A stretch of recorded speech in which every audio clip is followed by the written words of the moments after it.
Bonjour et bienvenue pour ce 18e épisode, un épisode un petit peu spécial d'une tilde aujourd'hui parce que je vous présente en fait les contenus bonus. Allez, c'est parti.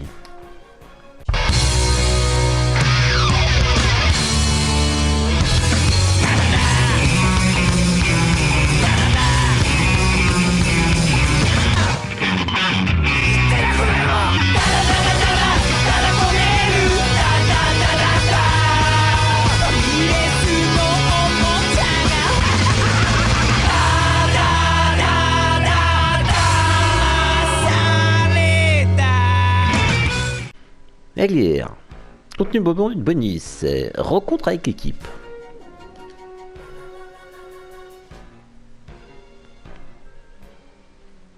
I am Hayden Panettiere, and we are here at the studio recording Until Dawn. My name is Rami Malik, and I play Josh. My name is Megan Martin. My name is Brett Dalton. My name is Antonella Lentini, and I played Hannah and Beth. My name is Jordan Fisher, Ah ouais. and I play the character Matthew, Matt for short. I'm Nicole Bloom, and I play Emily in the game. My name is Noah Fleiss. I am Galadriel Steinman, and I play Ashley. So, Until Dawn is the story of 8 teenagers who revisit this cabin in the woods about a year later after a really traumatic experience. Elle a joué les deux rôles, la nana. Two of my sisters Elle a joué le rôle des deux sœurs Washington. some closure in that respect. One of the things that Larry does really well is make these multi-layered characters, and I think for just the story in general, it follows the quintessential horror film plot lines, but the characters are so unique in themselves, and I think that's very cool. Oh, yeah, this was the right thing to do. What? You know, getting everyone together on the anniversary. I mean, Josh seemed really pumped about us all doing something, didn't he? Yeah, no, he definitely did. I haven't seen him so excited about something in forever. Good, good. Sam and I have a few things in common, such as being huge lovers of animals. Et donc c'est bel et bien la nana qui a joué dans la série Heroes. She's vegan. She is a pacifist. I'm not quite sure if I'm gonna go as far as saying that I'm a pacifist. Par contre, je suis déçu de la présentation. On n'a pas, de la présentation, pardon. I know that she On n'a pas vu le psy. I think is made fun of a little bit by the rest of them who think that her Parce que j'avoue que c'est un acteur que j'apprécie beaucoup. Are a little ridiculous and they don't agree with them, but she doesn't care. It doesn't stop her from being herself, and that's something that I hope I have in common with her. You know, he definitely can be depressed at some times and a bit of a loner, but he takes some solace in one of his sister's friends, Sam, played by Hayden Panettiere, and invites everybody back to the same house the next year to kind of find some closure. Jessica she has a whole lot of personality. She is definitely the sort of mean girl character that, you know, at school she knows she's pretty, she knows that boys like her, and she's gonna use it to her advantage.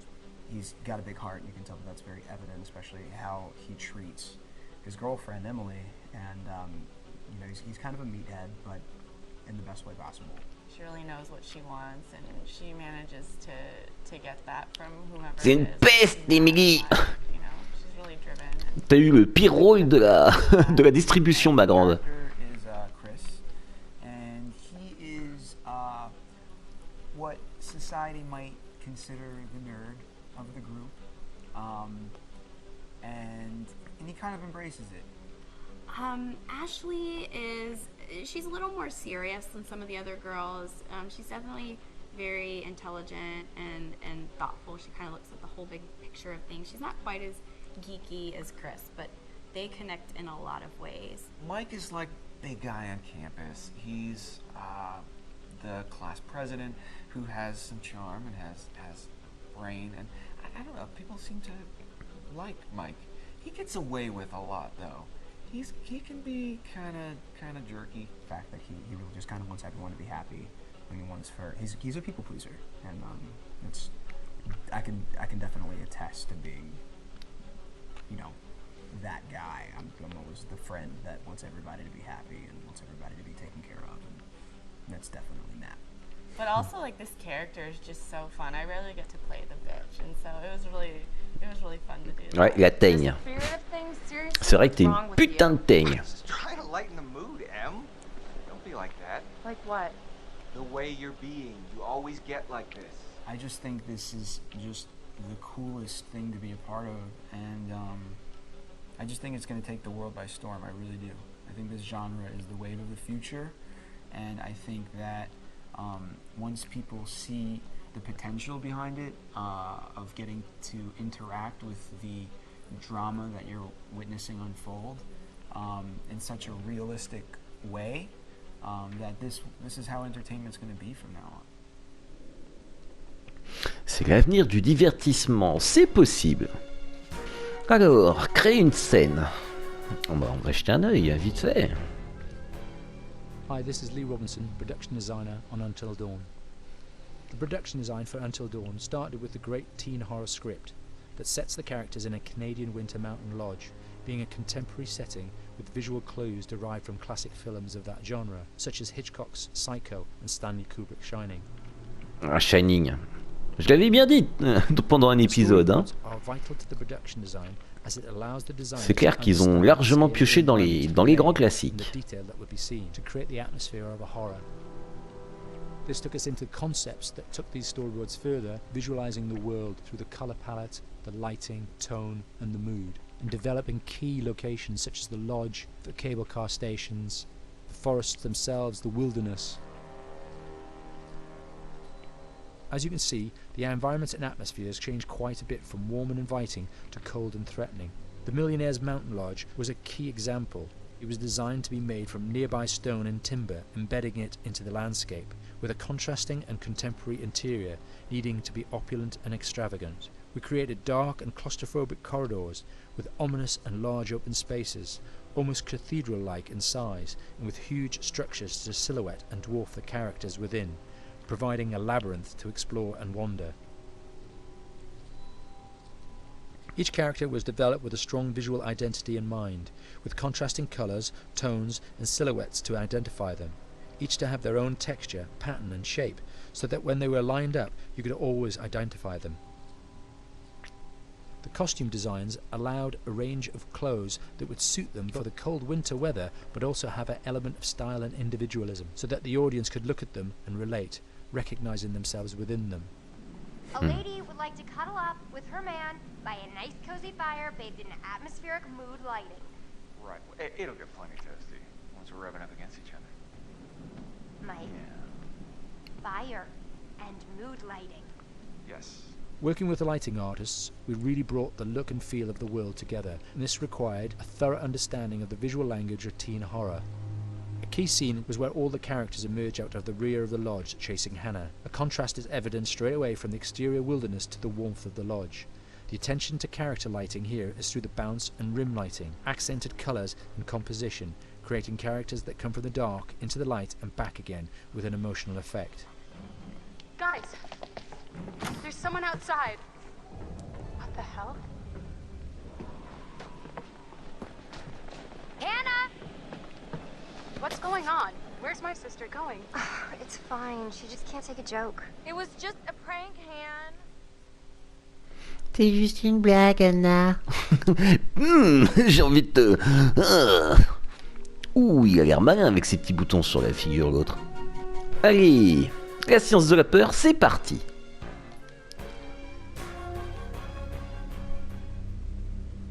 Until Dawn is a game that's full of horror, and one of the things we decided to do early on was to take a scientific approach to how scary it was. So we did experiments on people and we measured their responses to the game. We've created a test area. It's as close to a home setup as we can get it. We've recruited ordinary people to play the game and we've left them to play it on their own. You're turning the light off.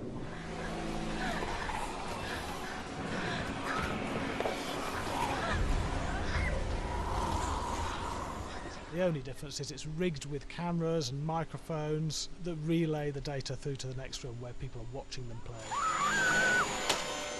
bracelet here we use for biometric testing. It measures the player's emotional response. It's called a Ah ouais. dynamic response sensor. It makes contact with the user's skin Un détecteur. and it measures the electrical conductivity across their skin. It's the same principle as an old-fashioned lie detector. When you're stressed, you sweat a little, very sensitive, and picks up tiny changes if the player is feeling anxious or scared. That data's fed back to a testing team, comes through as a graph. I'm so sorry. Oh! Putain, alors voilà ce qui se serait passé si j'avais lâché la main d'Anna.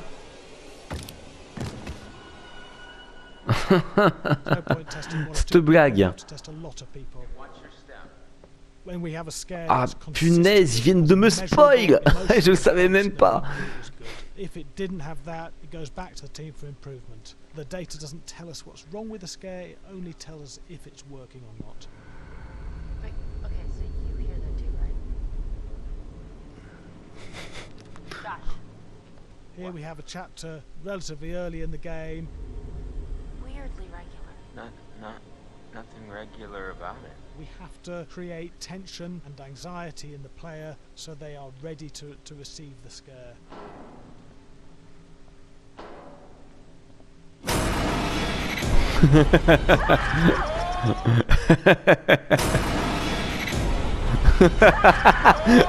La tête des...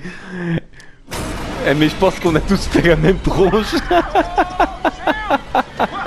Ah, c'est l'éclate, ça m'éclate, punaise.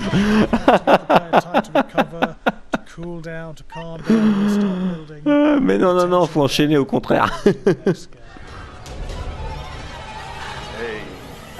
Hey. Hey.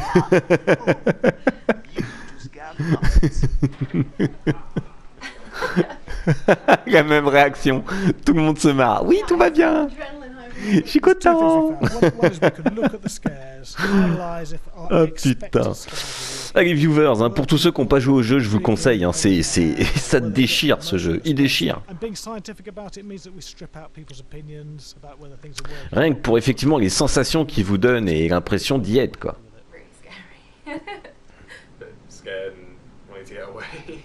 I actually maybe a bit scared to play on my own, but in a room with the lights on, yeah, with some other people as well, yeah, maybe. Because I'm a scaredy cat, I would play with someone in the room and the lights on. It was one of the scariest games I've played in a long while. Ça faisait longtemps que j'avais pas eu peur, aussi peur dans un jeu. Voilà ce qu'elle dit. Et je suis un peu d'accord avec elle. Nom 2 de 2.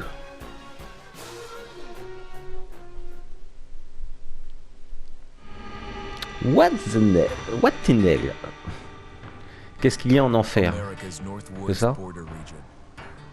Within this land of 10,000 lakes and miles of dense timber, a hideous creature is believed to lurk. The North Woods is probably one of the last frontiers in America. There's still a lot of places in this area that hasn't been set foot by man. Monsters and mysteries exist here because it is remote. Up in the North Woods, winters are long. In times of biting cold and isolation, a devouring monster is believed to come forth. It's terrorized native people for generations. Growing up, I was told, like, don't go outside, the Wendigo will get you. Qu'est-ce que le Wendigo? Among the traditions of the northern Algonquin tribes is the Wendigo, a monster that can seize hold of a person to carry out its hunger for human flesh. Many Native Americans fear even talking about this Wendigo, and even the mention of the name will let the Wendigo find out where you are, and it will open you up to be possessed by this Wendigo. The most famous case of a Wendigo possession took place in 1879. In the deep woods outside of Edmonton, Alberta. Swift Runner, a Cree Indian, was a trapper and a guide. He had left town the previous autumn with his wife, 6 children, and his mother. But when Swift Runner returned in spring, he was alone.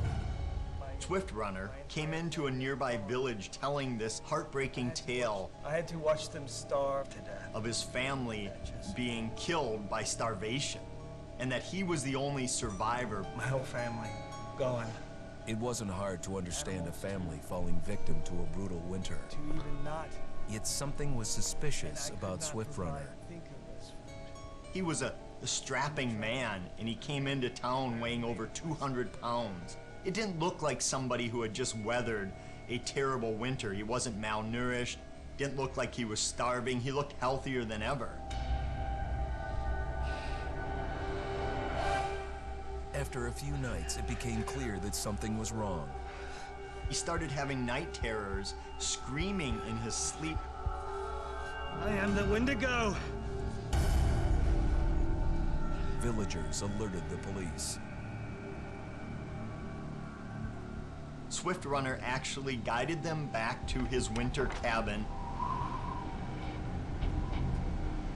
When they got there, that's when they saw the true horror.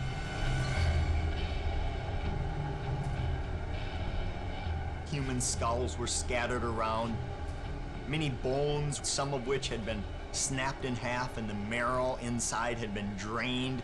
They had never seen anything like it. Bah, c'était un cannibale le mec. Killed his entire family. C'était pas un Wendigo quoi. Hitting them with an axe, strangling, and then eating most of their bodies.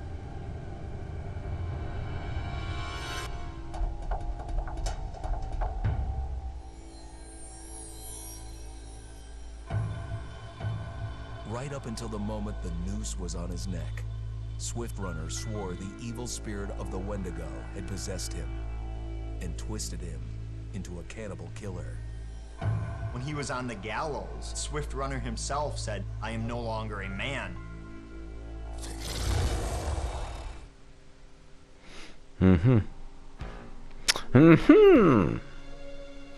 Ça va.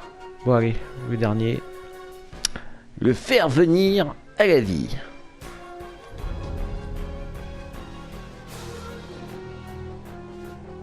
Just move over there. Go on, move. Let me say what I came to say. I'm here to tell you what you're up against being back on this mountain. You should never have returned. I don't know why you did after what happened last year. You mean with Hannah and Beth? Yeah, how could you know without being involved? I don't take kindly to you kids coming up here to my mountain. Your mountain. The mountain don't belong to me, it's true. But it don't belong to the Washingtons. This mountain belongs to the Wendigo. Hi, this is Lee Robinson, production designer at Supermassive Games.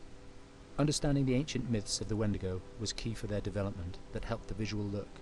Through sketches and concepts, these elements were visualized, such as eyes being milky, almost dead, with loss of lips and eyelids due to frostbite, fangs growing and arms and legs getting longer, with skin hardening and thickening to look snarling and menacing, yet withered and lean. What the hell was that? Another fucking piece of... Fingers and toenails extending like claws, allowing them to climb effortlessly. We made them look gaunt and weathered, and having ragged remains of clothes they wore.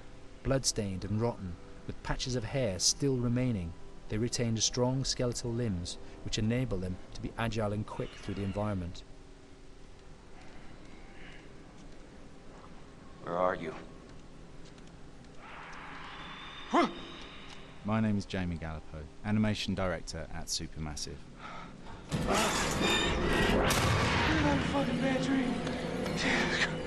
The overall direction on the creature was to be very strong, to be extremely fast. We wanted a spider-like movement to the creature. 1 minute scampering to leaping and then crawling, almost instantaneous.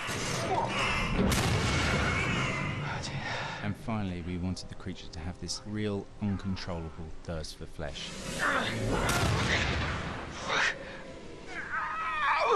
From a sound design perspective, the Wendigo is a real challenge. For the main vocalizations of the Wendigo, we used our own vocalizations, various different animals from the exotic to the farmyard, various plugins and processes to gel these sounds together and keep a human resonance behind that voice, telling the backstory of the Wendigo.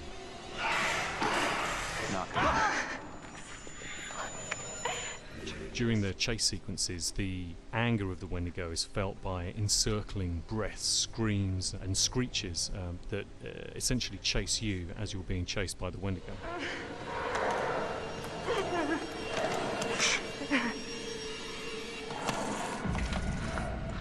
We would layer them up in a multitude of layers, sometimes 15, 20 sounds playing at the same time, to build up the vocalizations for this fearsome creature which is always in attack mode, hyperactive and chasing you throughout the game.